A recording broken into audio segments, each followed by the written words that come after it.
During the Ruthless Aggression era, there was a wrestler who isn't talked about much in general, and who still stayed in the WWE for several years. His fate is unfortunately tragic considering that he died in 2010 at only 29 years old, Lance Cade. It's an honor to meet you on the Wrestling Paradise to tell you the craziest stories about this man who isn't recognized enough, and they will surprise you. Are you ready to be shocked to learn how he saved Randy Orton's life in a hotel in Ireland? Are you wondering why he was fired from the Federation and what Vince McMahon had against him? Do you want to know the very surprising thing that Triple H once asked him? Do you want to discover the upsetting secrets of his tragic death? Are you curious to know the identity of the wrestlers whose dismissal Lance Cade largely contributed to in 2007? You have come to the right place, because in our video we are going to tell you the most incredible stories about Lance Cade, and your perception of this wrestler may be very different after seeing it. You are on the Wrestling Paradise, the craziest stories about Lance Cade. Let's go. Lance Cade is best known in pro wrestling for his association with Trevor Murdoch and the tag team championships they won together, being like brothers behind the scenes. And in real life, they were just as badasses in the ring, as we can see in a story that involves none other than Randy Orton. Cade and Murdoch were at the bar of a hotel in Ireland with the legend Killer when a fan came to Orton for an autograph. Randy kindly signed the piece of paper that the individual gave him. Then the fan asked him to sign something else, and he didn't want to leave until he did, but Orton told him he had already signed his paper and that he had to leave him alone now. But this fan, not being sober probably, freaked out and became very aggressive, shouting at Orton that it was thanks to the fans that he was so popular, that they were the ones who paid for the tickets. He asked Randy who he thought he was. Even if security intervened at Orton's request, the fan will come back 20 minutes later and security will still be forced to intervene. In the end, while the hotel bar had closed and the wrestlers were returning to their rooms, the fan was waiting for Orton in the lobby to attack him.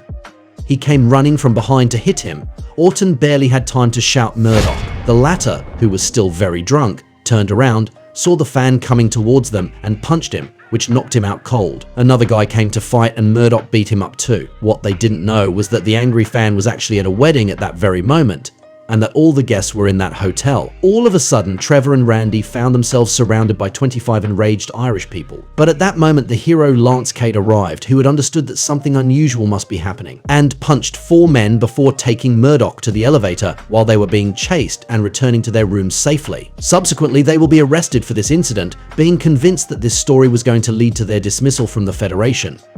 But when they explained the whole situation to the big boss Vince McMahon, telling him that it wouldn't have been good for the business for an important wrestler like Orton to be destroyed by fans, to their surprise, Vince will tell them it was good for the fans to take a beating once in a while and that the lawyers were going to settle this story. That day, in Ireland, without the 2 rednecks to protect him, Randy Orton's career would probably not have been the same.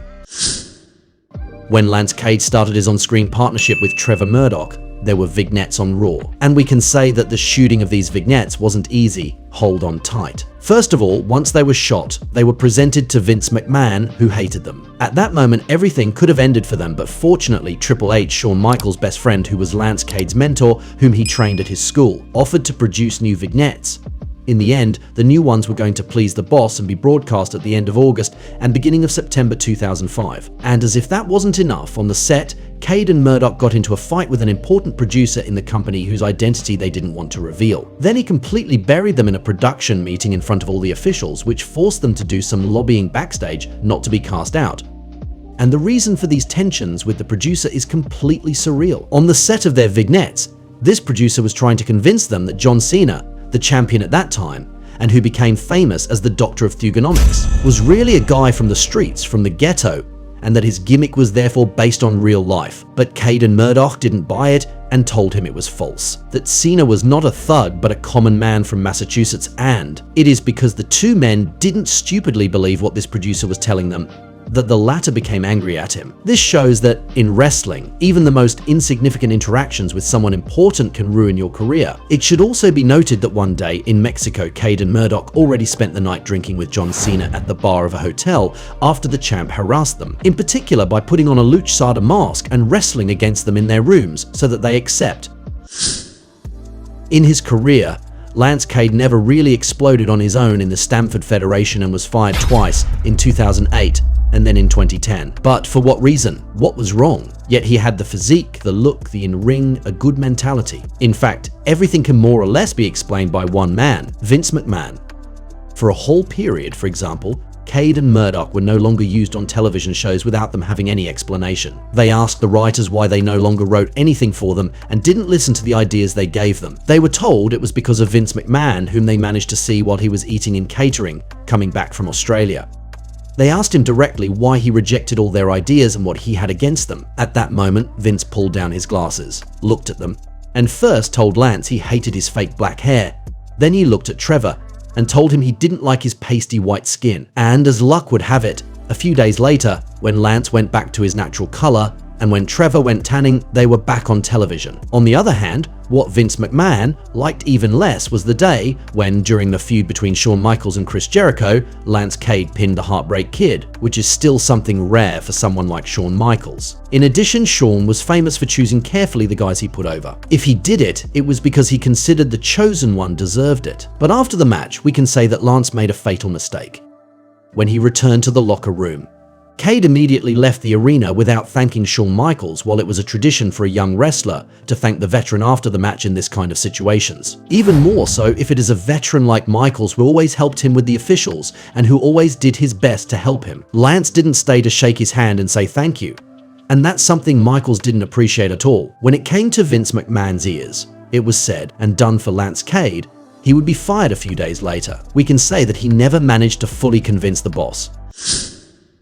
In his career, Lance Cade had a memorable exchange with a legend, and not just any one, the cerebral assassin, Triple H. It's a story that took place at a time when the former members of D-Generation X Road Dogg and Billy Gunn were at TNA, where they had formed the Voodoo Kin Mafia, VKM, like in Vincent Kennedy McMahon, which wasn't trivial at all considering that, in their television interviews, they attacked Vince, Triple H, and the company more generally. They even threatened to show up at a WWE show. One day, Triple H was participating in a live event and his two former acolytes were doing a signing just a few miles away. And apparently they had sent a message saying they would come and beat Triple H when he would be in the ring for his match. So before the show, the cerebral assassin went to Cade and Murdoch and asked them to watch his match. If they saw Road Dogg and Billy Gunn arrive to the ring, the two men had his permission to knock them out. In the end, the two former DX members didn't come and nothing happened.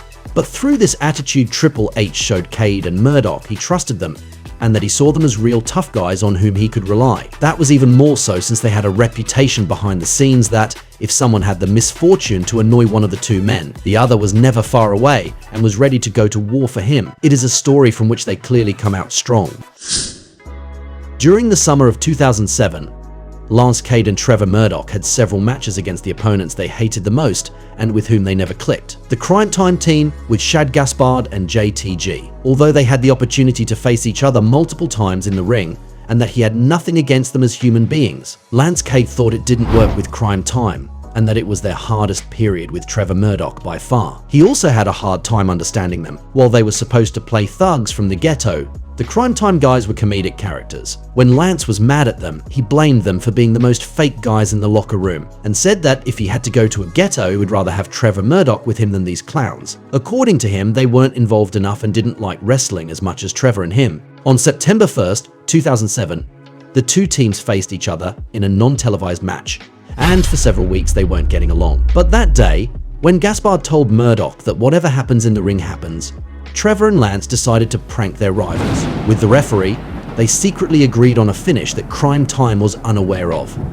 At the moment when JTG would be outside the ring, the referee would intentionally count to 10 much faster than usual, so that he wouldn't have time to enter the ring and would therefore be counted outside, making his team lose. Except that when it happened and Cade and Murdoch got away with it, Shad Gaspard felt treated like a nobody, and with his buddy they reacted by doing their finisher on the referee who wasn't a trained wrestler.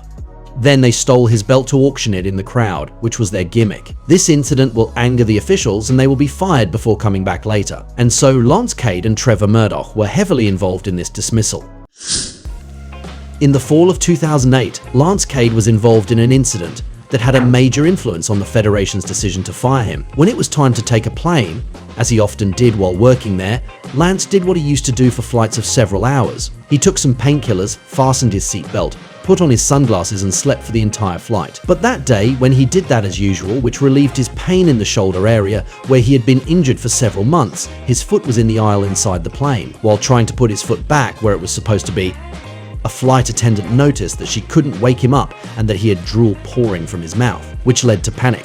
She thought he was in the middle of an epileptic seizure and that he was going to die. The crew didn't know who he was at all, but, as luck would have it, announcer Lillian Garcia was on the same plane and told them he was Lance Cade, a wrestler. They were forced to land the plane urgently and take him to the hospital as soon as possible. It was only then that he woke up, which clearly shows the drug's effect. But the fact is, it was a serious situation that had been perceived as a matter of life or death in public, and it was an incident that reflected a bad image of the WWE. It was also a time when the Chris Benoit scandal was still recent, and when the company wanted to avoid problems at all cost. So they decided to fire Lance Cade, who was only trying to relieve his pain during a flight without disturbing anyone, but who caused a whole mess completely unintentionally. On August 13th, 2010, Lance Cade was at home in San Antonio, where he had been trained in Shawn Michaels' school more than 10 years ago. After 2 months of matches in Japan, and when he was supposed to leave for new shows there, he went to see his family, including his wife Tanya. And the latter was going to notice that Lance didn't look healthy. Several relatives saw there was something wrong. Seeing that he was having trouble breathing and knowing that Lance apparently no longer went to his rehab meetings where he was going because of his addiction to painkillers, Tanya took him to the hospital, from which he left the next day after losing consciousness during the night and being resuscitated. His father Harley, whom Lance had gone to see at his work, was also worried and also thought his son didn't look well. And so on August 13th, after trying to call him several times without Lance answering, Harley went to his house, and that's where he discovered his son's lifeless body. Lance Cade died from an overdose of multiple painkillers that created cardiomyopathy problems, and his heart finally gave out. He was only 29 years old, and without the shadow of a doubt, his fate is one of wrestling's biggest tragedies.